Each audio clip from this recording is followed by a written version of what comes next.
What is the business that you're supporting as an executive?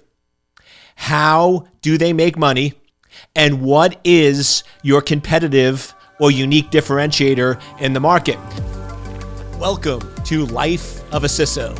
I'm Dr. Eric Cole, your host, and we'll be taking you on a journey each week on what it takes to be a CISO and what are solutions that you can implement today if you are currently a Chief Information Security Officer or if you want to be one in the future.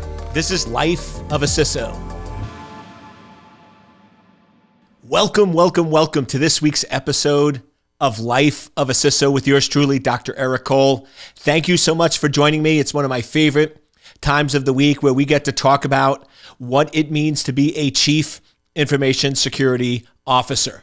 Now, as we've talked about a lot of times, a CISO is an executive within the organization that focuses on strategy for cybersecurity. And we focused a lot that a CISO must understand the business. They must be able to know key things about the organization. So one of the CISO tests that I always do, and you could have somebody give to you if you're a CISO, is what is your name? Where do you live? What is your phone number? What business are you in? How do you make money? What differentiates you from the competition? Just like you have your name, not just memorized, but it's instilled, right? Eric Cole. I mean, without even thinking, it's automatic, right? If somebody asks what's your name, boom, it comes right there.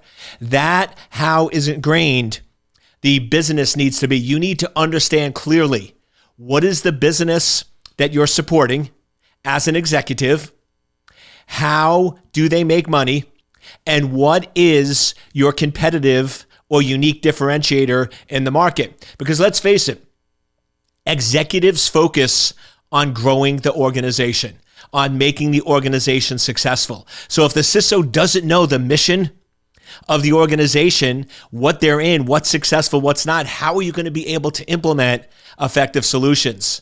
One of the first key rules I always emphasize is that a CISO must focus on strategy. They must focus on positive impact on the business. And remember, cookie cutter security doesn't work. One of the biggest mistakes that I see happen all the time is people saying, well, this is how we did it at our other organization. Or I was working with a CISO a few months ago. He goes, Eric, I can't understand. I'm using the exact same blueprint that I did at my previous organization that allowed us to be highly successful, and it's not working here. I can't figure out what's wrong. And I sort of laughed. I'm like, really? You can't? I'll give you three guesses. The first two don't count. And he honestly had no clue. So I sort of always let him there, because one of the things I find when I'm coaching is it's much easier and simpler for me to tell you the answer. I can just tell you what the answer is, but if you don't come up with it on your own, you're not going to believe it as much. It's sort of like with a math problem. If I just go in and give you the answer to the math problem, you know the answer, but you have no idea how you came up with it. But if I go through that process, even if it's 20, 30, 40 minutes of you going through the struggle and deriving the answer, it's going to be much, much stronger. So I'm working with him, and he finally said, maybe it's that this organization is different than my previous organization. Boom, right? You got it. You nailed it there. So we have to remember that we always have to customize it to the organization, which means we have to understand the organization. The other big rule, if security negatively impacts the business, then security is wrong. Now, this one I want to tease out a little bit because I get a lot of resistance from security, even CISO folks going, but Eric, sometimes we have to do things that negatively hurt the business. And I go, no, absolutely not. But Eric, what if it's a situation where we have servers visible from the internet that are missing patches? And applying the patches could take down those servers, could have a negative impact on the business. So shouldn't we have to do that? And I said, stop looking under a microscope. That's a very narrow view. Let's step back.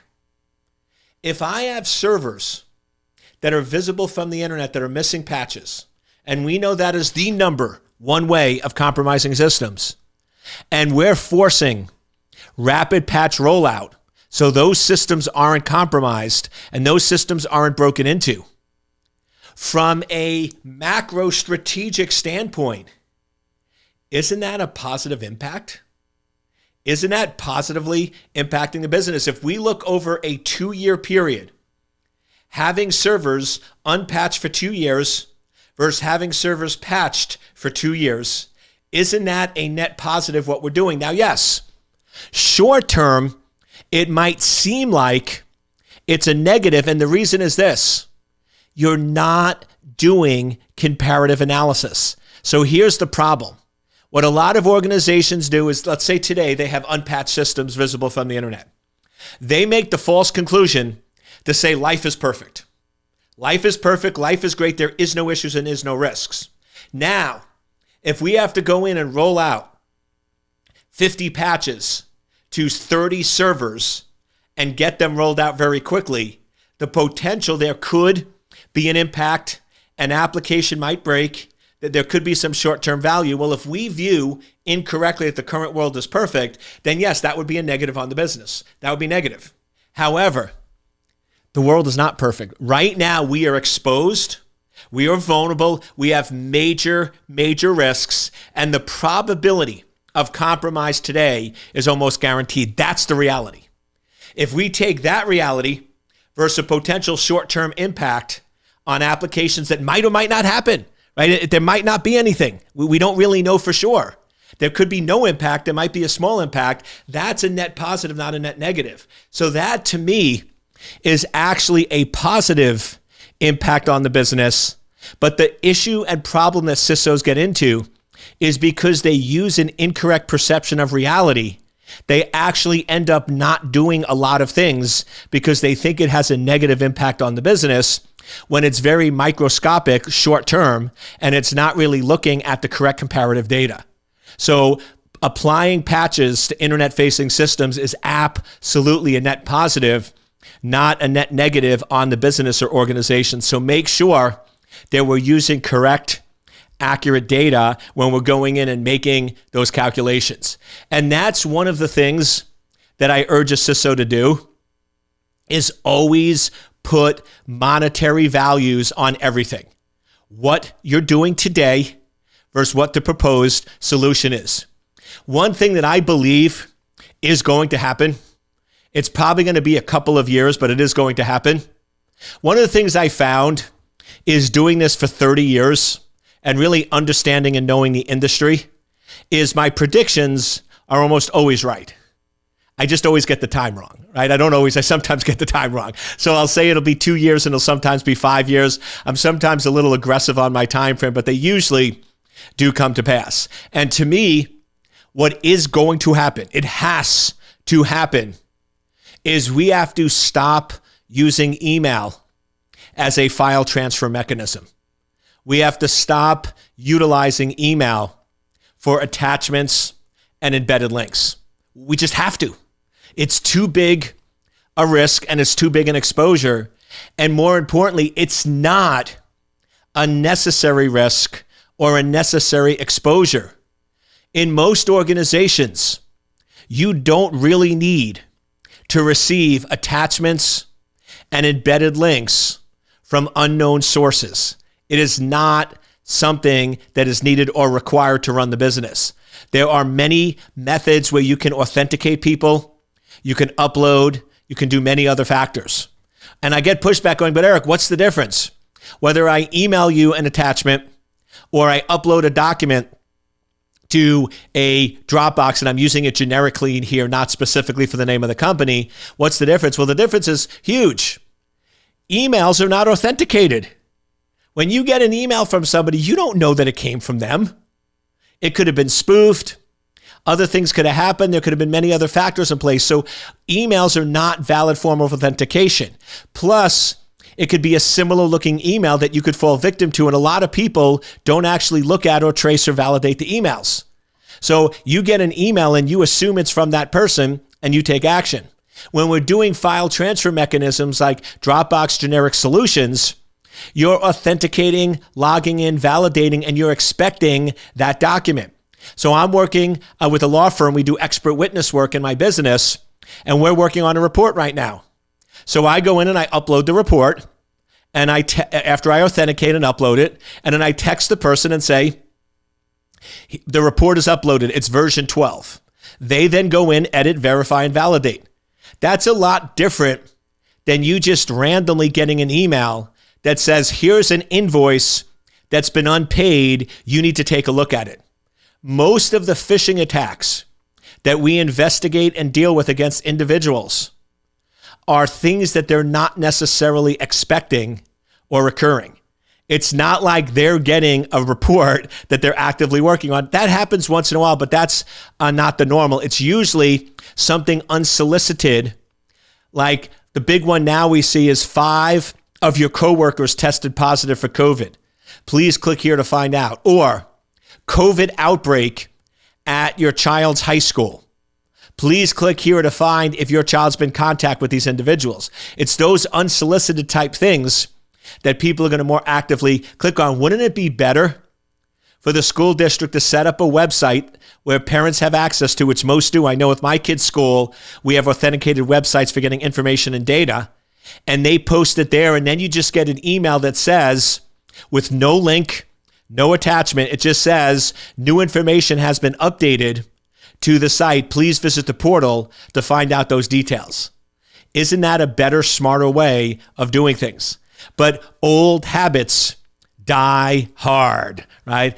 I know I get excited when I say those words because to me, I love this time of year in December, the holiday season, because I get to sit down with my kids. We get to make hot chocolate, put on a fire, gingerbread cookies, and we get to watch the best Christmas movie of all times. Right? The best Christmas movie of all times is Die Hard. Right? I love it. My kids are like, Dad, it's not a Christmas movie. They're killing and shooting everybody. I'm like, it's got a Christmas tree in it. It's a Christmas movie, right? It's my type. I can't handle Hallmark Channel, right? You give me 20 minutes of Hallmark Channel, and I'd rather be doing anything else than that. Hallmark Channel is not Christmas movies. Die Hard is the ultimate Christmas movie, right? It is awesome. All right. So it is an action adventure. And also you get Die Hard 2 that is near and dear to my heart because it takes place at Dulles Airport, right? And that's also a Christmas movie. Why? Because it has a Christmas tree, right? I love my criteria, right? If it takes place and it has snow and it has Christmas trees, it's a Christmas movie. So old habits die hard. Sorry on that little tangent, but just having some fun with you this morning in this month of December. So we go back to our example that old habits die hard. We don't need to do that. Here's the problem. When I go into organizations and I say, we need to stop allowing attachments and embedded links from external addresses. I'm even limiting it. You can do it internally. I think it should be everything, but I'm being nice here. I'm limiting it just to external addresses. And by the way, these are organizations that have been phished, that have had ransomware attacks, that have had real monetary losses, anywhere from $500 to $6 million worth of losses. I mean, these are not small losses. These are real, actual losses that they had. I'm not talking about the intangibles, real tangible monetary losses to phishing scams, data loss, and ransomware attacks. So real losses. And when I say that to them, they're like, oh no, Eric, you can't do that. It will paralyze the business. It will not allow us to operate. It will be so detrimental. We need to continue doing things the way we're doing it. Now, here's the problem. The problem, the way a lot of security people do it, is they'll go in and they'll be like, no, we need to do this. We're losing millions of dollars. And they're like, Eric, it's so bad. If you do that, we can't do that. Everything's good. Everything's fine today. And the problem is this. They're saying today, there is zero monetary loss, and by stopping or blocking functionality, we'll have a huge monetary loss. That's what they're thinking in their mind. It's not correct, but because we're not presenting accurate data, they're believing that to be true. So that's problem one. Problem two, is a lot of security people love what they do. They're very, very passionate about what they do, and they tend to get very, very emotional about decisions. We have to, so all of a sudden it's this very emotional discussion. And I talk to a lot of CEOs and they're like, yeah, we have a very passionate, emotional CISO, but they're not very effective because people just sort of dismiss them of, oh, there goes the emotional CISO again. So here's the solution. Comparative accurate data. So the way I present it is I'll go in to an executive team. I'll say, okay, today, the way you're doing things today is costing your business $2 million. Provable data. If you'd like to look at it, I can show you the data from ransomware, phishing, data exfiltration, and other attacks. Provable data. So if you want to keep doing what you're doing today, it will cost you $2 million. So if we make no decision and we continue the status quo, it's going to be a $2 million loss every single year to your business. Just so we're clear. Second option, if we no longer allow attachments and embedded links from external addresses and emails, from what we can tell, there's no direct loss, but a few, not a lot, but a few entities do require that. So it might be a little work where now they have to set up accounts, log into a Dropbox, download the information, upload the information. So productivity, and I'm being very generous here, it's probably a lot lower, but it'll probably cost you about $200K. Just on a job that typically took 3 hours will take 4 hours. A job that took 4 hours will take 5 hours. Now once again, very, very liberal here with that. It's probably a lot less. So here's your options. Option one, do nothing and lose $2 million a year. Or option two, block attachments and embedded links in emails, and it will cost you $200K. Which option would you like to do? I don't care, right? I'm here as an executive. I want to help the business. I personally think from a data perspective that 2 is better than 1. I'd rather lose $200K than $2 million. But ultimately, Mr. or Mrs. Executive, it's your decision that you need to make and decide which way you want to go. And that's how we approach security. That's an effective CISO, because now you're doing the analysis, you're presenting factual data, you're not adding any emotional or stories or interpretation to it, and you're just giving them the facts, and then they can decide which way they want to go. That's what I urge you to do as a CISO, is present information in that manner. And that also aligns with how I present my budgets and my risks every year. When I go in, and hopefully you've done it already, but if you haven't, the way a CISO always briefs its executives is one chart. Not 30 charts, not 40 charts, not 50 charts. I can, within 10 seconds, tell you whether you're going to have an effective presentation for your executives. I'll tell you exactly what I do. Send me your deck. If your deck is more than 10 pages, you're not going to be successful. If I flip through your charts and you have a lot of detail, a lot of technical jargon, a lot of detailed explanation about cybersecurity threats and others, you're not going to be successful. That's what your security team cares about. What executives care about are 4 things. What is the risk to the business? What is the likelihood if it occurs? What is the cost if it occurs? And what is the cost to fix it? That's what they want from you. What is the risk? Likelihood of occurring, cost if it occurs, and cost to fix it. That's what you need to present. Now, if they're not listening to you, or they don't think it's a problem, then you might have to add in, what is the current loss today? Right? That's what I have to do with phishing attacks. But most of the time, if you're just presenting your risk chart, they trust you and they'll let you implement what you want in those areas. Now, other thing I want to talk about in this episode is the CISOs that I train up, they do a really good job of knowing the business. So I tricked one. I just had one call on Tuesday, and he was struggling a little bit, and I'll show you why in a second. And I went and did my little trick. What is your name? Where do you live? What's your kid's name? What business are you in? How do you make money? What's your biggest profitable product line? What differentiates you from the competition? And he's nailing it. He's like, boom, boom, boom. And I threw him a curveball. I said, what is the definition of cybersecurity? And he froze. This is a CISO of multiple years, right, that has worked in security for over 12 years. And I'm just doing rapid fire, rapid dating with him, right? Just boom, boom, boom. I just want your answers as quick as possible.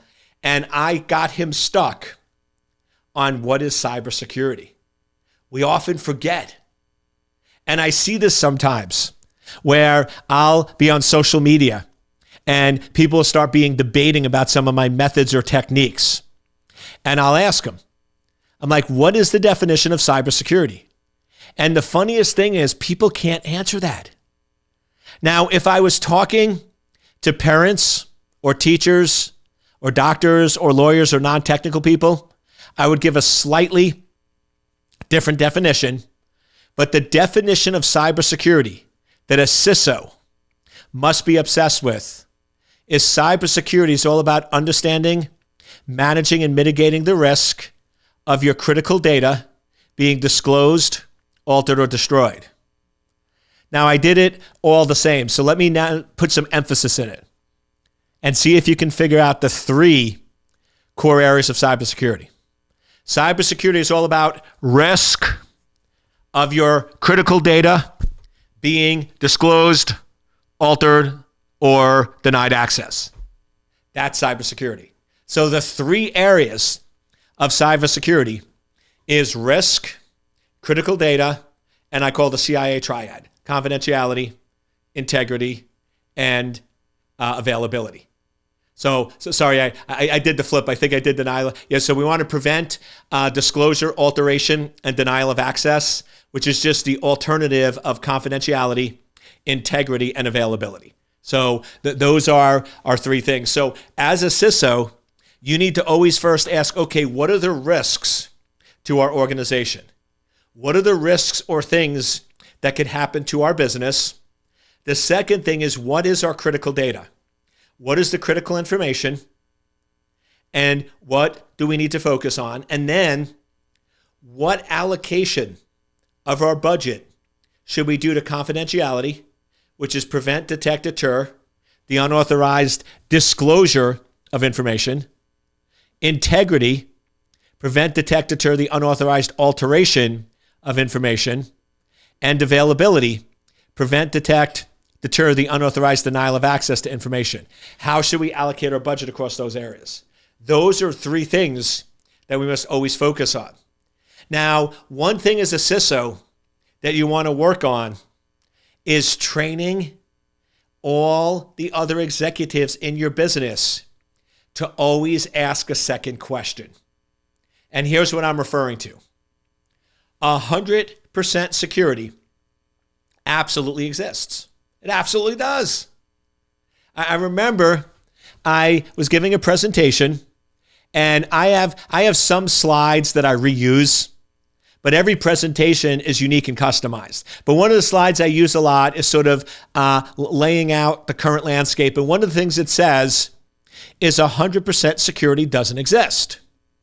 Now, I've used this slide probably 50, 60 times over multiple years. And it was a few years ago. I was presenting at a Gartner security conference in Orlando. There's about 4,000 people in the audience. And I'm getting into my mojo, right? I'm working with the audience. I'm going through, I'm starting off my presentation. And that slide comes up.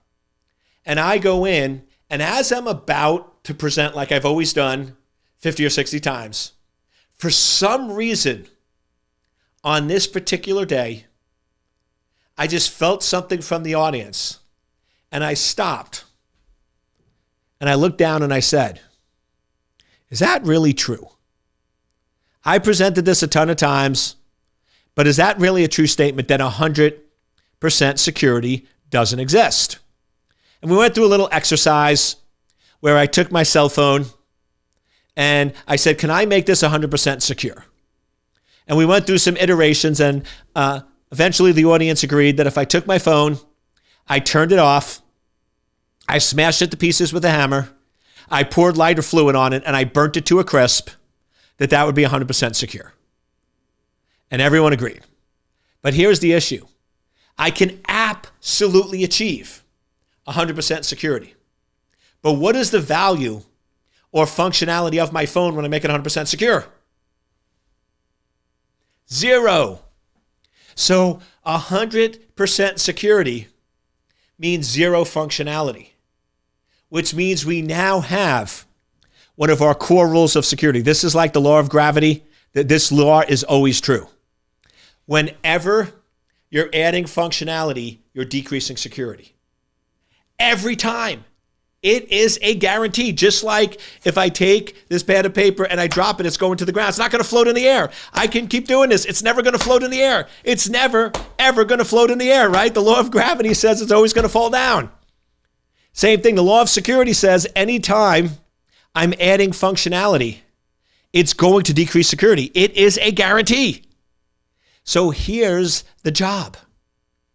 The problem with organizations is executives only ask one question. What is the value and benefit? And if the value and benefit is there, they're going to do it. The problem is it could have a huge security risk. So what we want to do is we want to train them to ask a second question. What is the value or benefit? What is the risk or exposure? And we can help them with it, but they should ask the question. And if they don't know it, call on us and we'll help them. And then, is the benefit worth the risk? That's it. That's all security is. I sort of joke when they go, man, being a CISO is so hard. No, it's not. It's just going in and making sure you say, what is the value and benefit? What is the risk and exposure? And is the benefit worth the risk or exposure? And then you move forward and you document it. Now, here's the trick. I often get asked a lot of times, Eric, is this secure or that secure? And everyone will go, Eric, I know if I ask you whether I can do this, you're going to tell me no. And I'm like, okay, first of all, if you're saying that, that means you know it's risky, so why are you even asking me, right? So we'll put that one aside. But the point is, it's never yes or no. It's the value to the business and whether it's worth the risk. Now, here's the difference. I'm not saying you as a CISO sit back and let craziness rule. Where, okay, Eric, taking all of our client data, putting it on an internet-facing system that's not patched with no encryption has a huge value to the organization. So we should do it. No. Here's what we do. As a CISO, we have an acceptable level of risk. So we're going to go in and we're going to work with those organizations and say, what is the value and benefit and what is the risk? And if they come back and say, Eric, the value and benefit is worth it, we're going to say, but the risk isn't. It's too high. It's above our risk threshold. We're going to have a risk threshold for a business above the risk threshold. So we now recommend that you do these things and lower. We're not saying eliminate the risk, but we're recommending that you go in and do these 3 things to lower the risk below that threshold because we have a certain level. And if it's below that threshold, then we're okay and we can do it. Now, you, Mr. or Mrs. VP, you ultimately have the authority for your business. We don't. So you don't have to listen to us. But here's the problem in the past. They wouldn't listen to you because they thought the benefit was worth it, even though the risk was way too high. They would do it. The organization would get breached, and the CISO would get fired because they had all the responsibility and none of the authority. That doesn't work. That's a flawed formula. So the formula I do is this. If we tell you that it's too high a risk, and you're not going to do what we recommend you do, and you're going to accept the risk, then what we're going to do is transfer the risk to you. And then every quarter, when I present to the executive team for 15 minutes, 5 of my 15 minutes is presenting all of the risk transfers that occurred that quarter.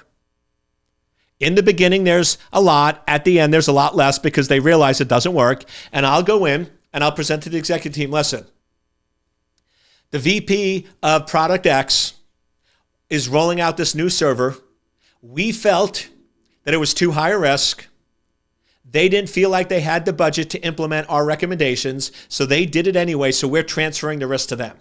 I just want you to be aware, we do not think this is acceptable, but they're willing to for the business. We're transferring to them so everyone's aware. And now if something happens, they're going to have the responsibility. That's how you handle risk. That's how you handle the risk component in your organization. You make recommendations, you consult, but then ultimately, if they decide not to listen to you, transfer that risk over to them. So in this episode, we talked about sort of that mindset. I talked about the risk. In the next episode, next week, I'm going to go into the other two components of cybersecurity, which is critical data and the CIA triad. I'd love to hear from you. Please post some comments below. If you're interested in my CISO certification that we're rolling out, please email me at ecole@secure-anchor.com. And I'd love to jump on a call with you. This is something I normally don't do. Normally when I jump on calls with clients, it's pretty expensive for a consultation, but I'm so excited about the certification and I'm willing to open up some slots on my calendar to do some 20-minute free consultations. So if you love to chat with me about a CISO, find out some more information about my CISO cert, see if you're a good candidate. If you'd like to work with me directly, get into that program. I'd love to hear from you. ecole@secure-anchor.com. Otherwise, I hope you enjoyed this episode of Life of a CISO. Be safe, and remember, join me on my mission to make cyberspace a safe place to live, work, and raise a family.